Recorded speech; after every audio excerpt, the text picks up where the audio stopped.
Hey, welcome. This is the first episode of Zeitville TV, and if you're just joining us, I'm Paul. I've been studying astrology since 2010.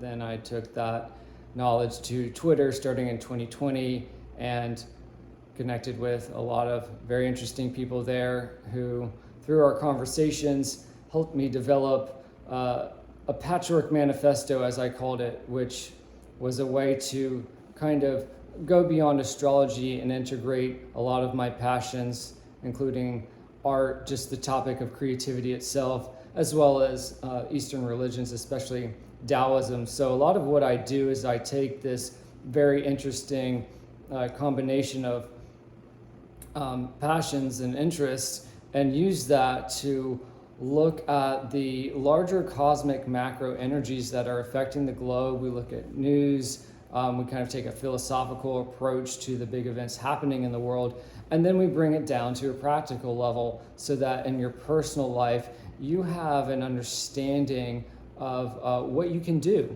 to connect with yourself, with your own creativity, with others, and build a reality.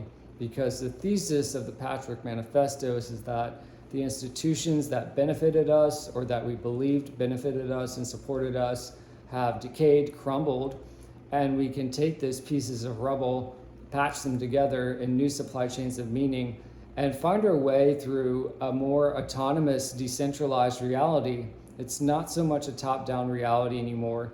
We're not as dependent on a 24/7, 365 broadcast transmission that sees you as like a receptacle of information, and you just kind of receive your identity that way. Okay, you went to Stanford, now you're going to get a job at McKinsey, you're going to live in this zip code, this is where you go to eat, this is who you marry.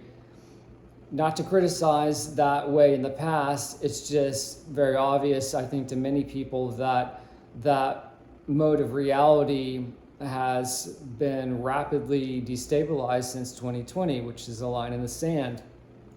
And so my service, my mission, my job out here is to guide you through that change by describing why it's happening and giving you seasonal installments on each step of the way. We're only halfway through the 2020s, and it's really, I think, only in the past few months that people who we might call normies have gotten on board with the fact that this decade is not business as usual. We kind of started it one way where it was like, you know, we had this world-defining event where we were in our homes most of the year or whatever, and people came out of it slowly. There's some trauma perhaps for some people around that, and people thought things were going to go back to normal, but they haven't. They've fragmented, and because of this patchwork of multiple realities that we inhabit now, because each of us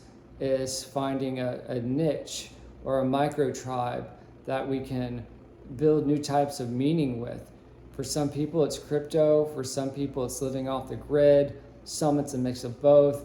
You get the idea. There's so many ways that we can live now, and yes, that does create some dogma. That does create a kind of cultish sense of I'm right and you're wrong. But on the other side of things, it does create an extremely creative atmosphere in the air where people do feel comfortable thinking outside the box, having outside the box conversations, being more of an outsider, and really just going beyond the status quo. They know that even if it's just in small things that you do every day, where you source your food, maybe you grow your own food, maybe you have maybe you're a kind of Brian Johnson type and you have this highly optimized sleep schedule. All these different modes of reality, which can often feel mutually exclusive. There are people who are very tech heavy and those who are very analog and agrarian even, and more of the homestead lifestyle. All of these are coexisting now, and I think you know all this, and what I'm trying to do in these videos is help you understand what's going on with this and what's your path, what's your archetype, what's your destiny, Can we use these patterns to look at a blueprint like your birth chart and go beyond astrology and the cookbook definitions and really transform you through understanding that, yes, spirituality exists. There are higher powers, there are higher purposes and meanings behind things, but we also do live in a modern, information-rich world where, you do have to be practical about it as well, and you have to figure out ways in which that's going to work from you. You just can't receive like a report and be like, okay, well, I'm a Gemini sun, so I'm just going to start like a YouTube channel. I'm just being a little cheeky about that, but you get the idea. And that's a lot of what I do for people as a transformation coach. I work with them one-on-one and guide them to be more aligned with whatever they're doing in work, in their marriage, love, romance, dating, their projects, their businesses, and so on. So let's get into it. We, every year in late June, have the solstice, and that is the sun's introduction into Cancer. Now, Cancer is an interesting sign. It's a water sign, and it's symbolized by the crab, which is kind of a defensive creature if you think about it. It can retreat into its shell, and it has these claws where it can, it can snap at you, but it's also a very integrative creature. It likes to assimilate, and it can bring things back into itself. And so it's almost, you might think of a word like nepotistic in this way, because it's all in the family, right? We keep things in the family. And that's what the crab symbolizes from the ancient world, is beyond our emotions, it's our family, it's our inner circle. It's our inner circle of emotions, our inner sanctuary, where we feel most connected to what feels like us.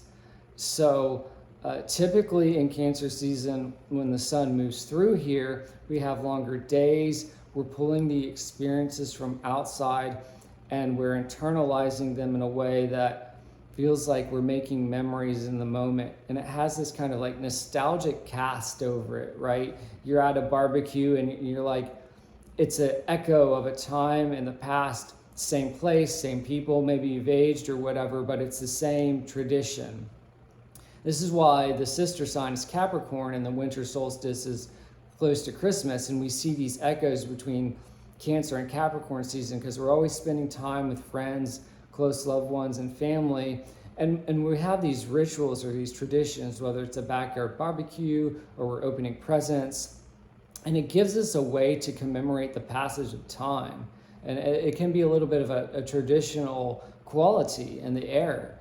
Well, Cancer, because it's pulling in everything from the outside like a crab, using claws and the shell, and creating this inner security, it is very focused on what's local to us, what is near to us. It's only the fourth sign in the zodiac out of 12, so it's still very early on in the developmental stages of collective consciousness, if we're talking in abstract terms. What do I like to eat?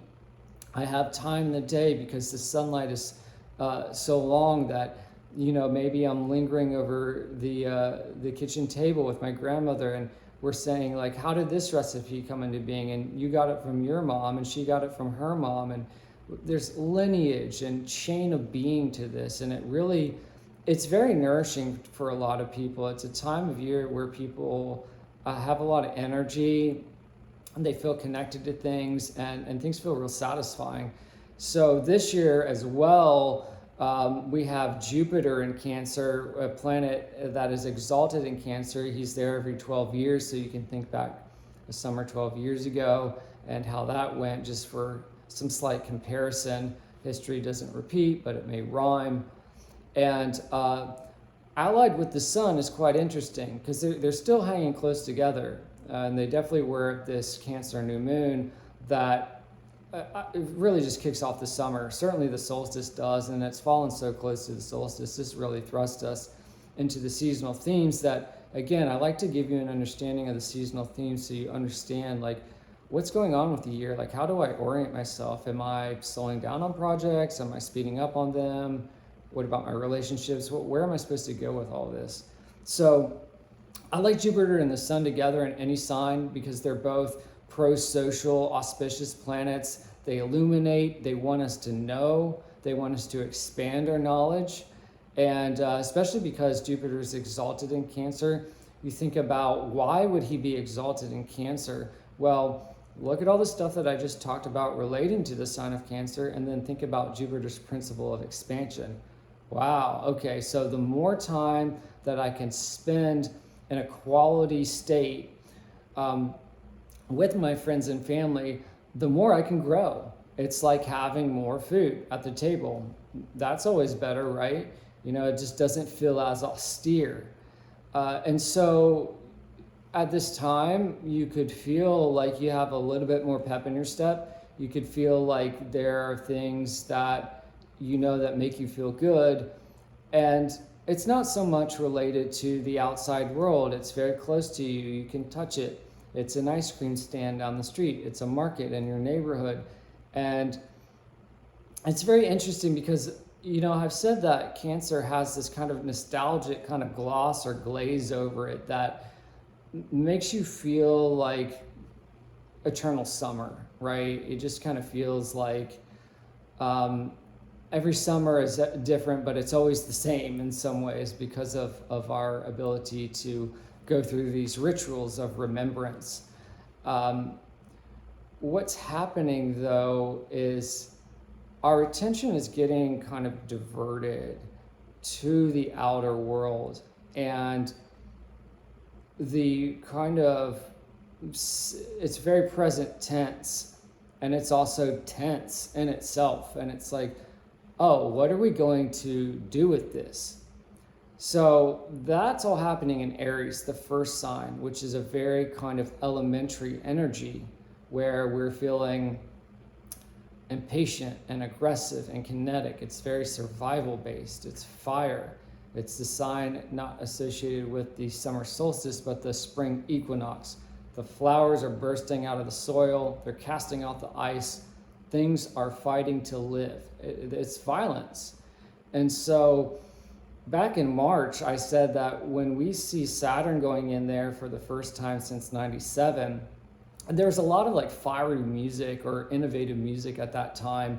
Refused is a great punk band that basically wrote a manifesto called The Shape of Punk to Come, and really basically predicted the sound and the style that a lot of hardcore and screamo and post or even post-punk would take into the early 2000s and into the 2000s itself, with all like that kind of like scene, Tumblr culture and stuff like that. They were so ahead of that curve. That was 97. We also saw the Smashing Pumpkins kind of jettison away from their more anthemic stadium friendly rock, I guess would be a way to say it. It's certainly alternative rock, kind of coming out of the grunge era, and to more electronic stuff. Adore had a darker kind of gothic electronic edge to it, and I remember at that time that people were almost irritated at the Pumpkins. They're like, why did you do this, you know? And so even that, you can see this irritated, abrasive edge. Refused, of course, was well, I guess they're touring now, but they're not really together. Refused was a very like harsh, you know, very distorted guitars, screaming vocals. So that's just again, history rhymes, but it doesn't repeat. That's just like a good bookmark for understanding Saturn in Aries. And Neptune moved into Aries too for the first time, basically since we've discovered that planet, essentially for the first time since the Civil War. And so with both of those, you think about Neptune and Aries during the Civil War, right? A very kind of divisive, like my way, no, it's my way's better, no, my way is better, and then trying to find unity within that, and not being able to even create or recreate unity in the wake of devastation, you know, the reconstruction that occurred in the South, that's basically where I am now. I'm outside of DC and was talking with a friend last night, and just basically how the atmosphere of Reconstruction persists, and some of the brokenness of this part of the Mid-Atlantic, and just history persists in a kind of ghostly way. And I think that that's what Neptune in Aries does, is it speaks to the ravages of war. We think that war is certainly a terrifying and kind of a morbid thing, but we don't, often it does bring us to the present moment. And that's a weird thing with a nostalgic planet like Neptune, which is when it enters Aries, it's like, you should really be thinking about what happens after the war, and how because Neptune wants peace, that's part of its nostalgia and its high ideals. It's like, think about even in peace, how haunted, the South is. And so people aren't like maiming and killing each other, but there's a lostness in the air. And I really like Faulkner. I've read a lot of his books, and he's not for everyone, for sure. I get that, but I think he really understood that principle too. And of course, interwoven with a lot of his writings is a kind of understanding of Greek culture as well. And yeah, it's like we feel that now, where America is in these tariff wars, and there's this conflict in the Middle East. Well, there's these immigration protests here, and it feels almost as if like America is a ghost of itself, and the war that we're worried about is even over before it started, because Saturn is he's the enforcer. He's enforcing that awareness that the ravages of war really come afterwards in peacetime. So, even if it may be like a false start that we're coming out of the tariffs and this recent crisis in the Middle East, or regardless, even if it's true, Saturn's saying, hey, look, the damage is really in the awareness that you're lacking direction. Because that's what Aries wants to do. The flower just wants to come out of the soil and say, we're done with death season, we're done with Pisces, it's time to grow and pollinate and repopulate the earth. But these malefic planets, which are not pro-social, like Jupiter and like the sun, they're more antisocial. They have pro-social qualities, but they're more focused on, in their malefic qualities, withholding information and omission. That's how they get us to grow, and they're more positive aspects. By faith, I guess, would be a simple way of describing it.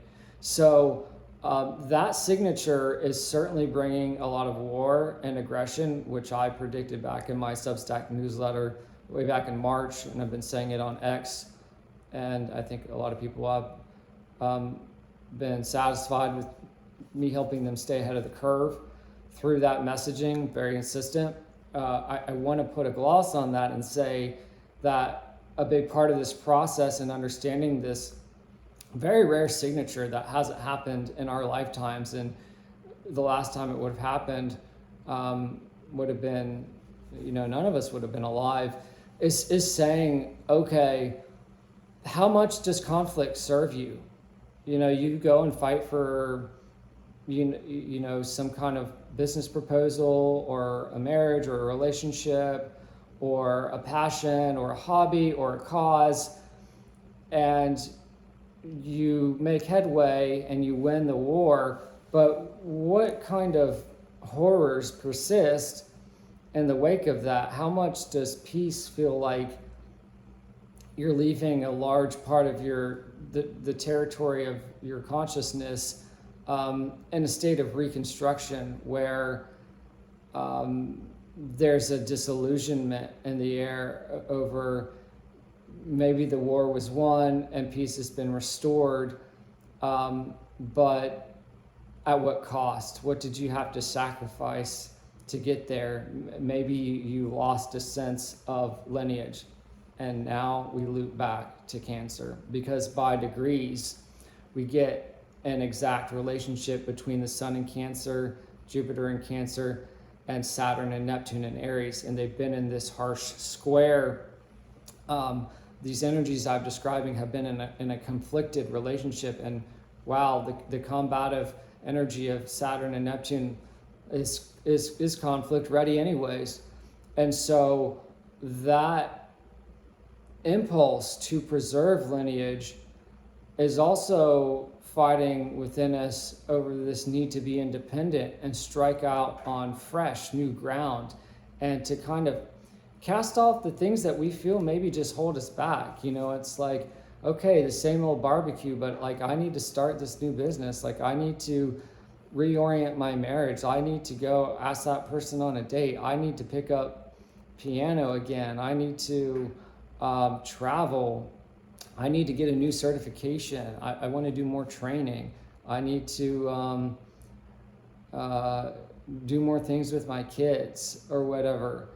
And so there's this tension going on between comfort and nourishment, and this urgency to act, because we feel maybe that we really want to fight for something, or we feel that something might be taking away our ability to provide that comfort and security for ourselves and for the people that we're close to. And so it's interesting to see this very intense dialogue between really unusual signatures. The fact that they're happening at the same time and that they're in dialogue together really does give an extremely epic quality to our times. And that's why I've described this summer, I try to give like a little blurb or theme to each season. Up close and personal is what I've given to the phrase that I've given to this summer. That's the theme. It's very loud, it's very fast, it's very up in your face. And it's interesting because all of these big global themes that I'm talking about, tariff, war, etc., are reflected in these tensions in our personal life. And I'm encouraging people to live locally and to not be so beholden to what's happening out there on the big global stage for direction in their life. It's not the 90s where just being like an informed person and reading The Economist and BBC.com and then going to Starbucks and finding a like-minded person and knowing the quality of service there is the same in Iowa as it is in New York City, and having this monocultural repository of meaning available to you in order to construct reality around you and make you feel like you're an engaged individual in your world. We just don't have that anymore. So it's in these mesh networks and these like rhizomatic decentralized communities through a mix of the people that are living and breathing next to us, and then some friends you may have on text or on Twitter or X, Discord. It's this mishmash of energies where I think in spending quality time with these people, even if it's having an ice cream together virtually, just being really chill and enjoying the sweet, basic, sensual things of life. Of course, you're probably going to talk about big picture intellectual topics and things of that nature. And that's actually a great kind of like cafe or salon in order to have some serious discussion about these weighty issues rather than arguing with people online about it. But it's really attuning you to the fact that, okay, so there is this tension that you feel like you want to get going in life, but a lot of things are blocking you, or you feel like something's about to get taken away from you. And it's through going into the past that we can not be deceived by the tension of the future or the tension of the present, and we can flash forward into the future. Because I think the present is a little bit of a distraction right now. And so while I'm not just pro 100% nostalgia, just say like, we'll just return to the past and copycat the past and replicate the past and we'll be fine.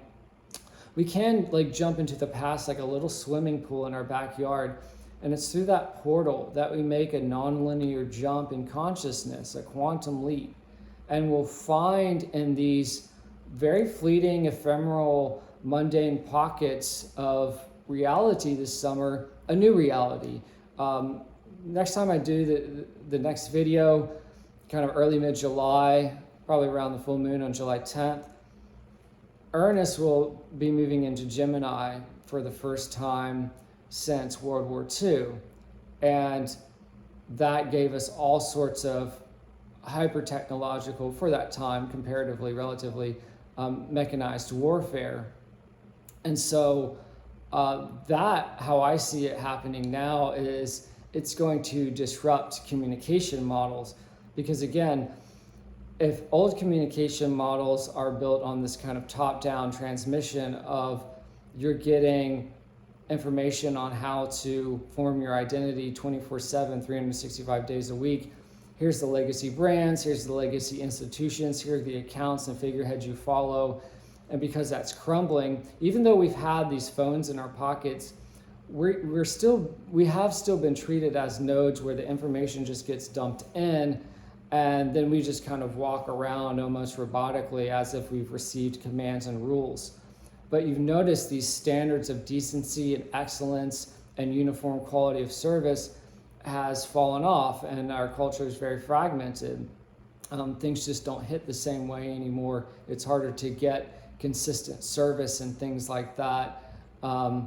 Sometimes products just don't exist anymore, or they're backlogged, trying to get consistent answers from the government on certain hot button issues. It feels like, especially with this pendulum swing between administrations, it just feels like we can't rely on institutions as sources of truth anymore. So now what's the situation? Okay, well, if all the institutions were towers transmitting vectors of information to us, the nodes, now we're the vectors. We are the information.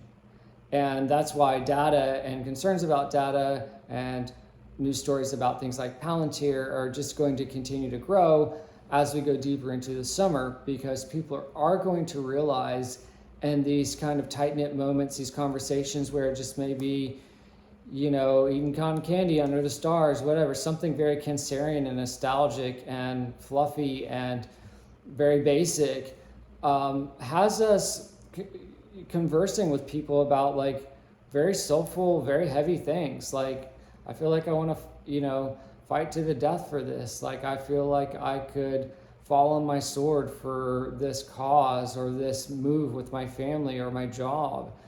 And, people will talk about tariffs and war and AI and all that stuff, these kind of bigger picture topics in those settings and those scenarios. And it's through that kind of radical grassroots setting, instead of a bigger global arena or coliseum where it's easier for disinformation or misinformation and jamming of communication models through bots and stuff like that.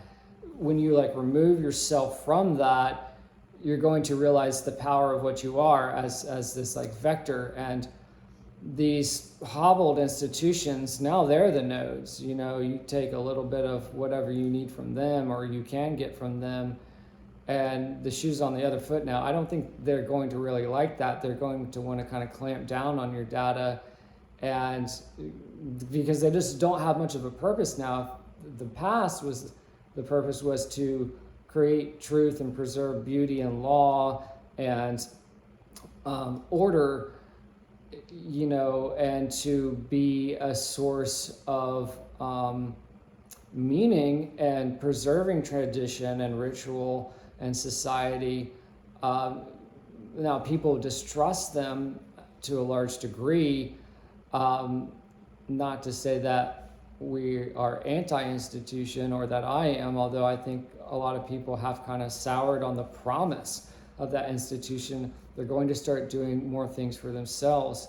And one of the things that they're going to be doing is they may be aware of things like this. Like, I watched a little reel on Twitter last night about a woman who bought a new car, and she was talking about how all the stuff that she had to opt out on through the apps because it was just tracking and selling all her information to advertisers, and she even talked about how it could be even handed over to the government. So people, this is what's happening this summer, is that this is the fractal way that we understand patterns. The war out there is reflected down the war here. Like, you don't have to talk about like the Middle East or anything like that. I know in your own life that you're dealing with these tensions and these big picture trends through just trying to get by in your own life. And so I think these intimate contexts will be a great way for people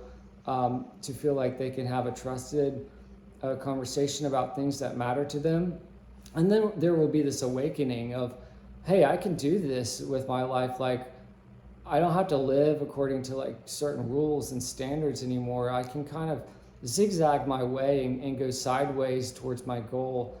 And I don't have to get caught up in old modes of warfare. Like, you may even see like decayed institutions as this like pathetic dragon, and realize that you're maybe competing with an old version of yourself and the limitations around what you believe is possible.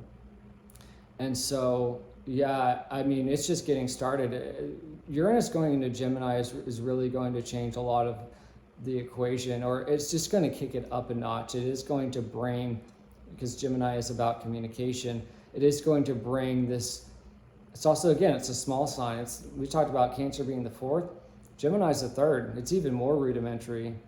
Aries is the most rudimentary because it's the first, but Gemini's not far off, and neither is Cancer. And the radical energy of Uranus, which is a rule breaker, I guess it makes rules after breaking them in a way, will have us thinking about the ways that we move and communicate and produce data. We're all producing data right now.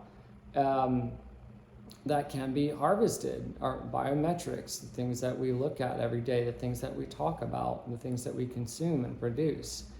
And when you get into a place where you feel existential and you're wondering about what to do next, believe me, like, a lot of people are going to be aware of what they do generate. You're like, well, what do I have? And where can I go? When people start taking stock of what it is that's around them, and they're like, well, look at all the things, look at all the things that I do in a given day that produce this data, and how a lot of like entities want that.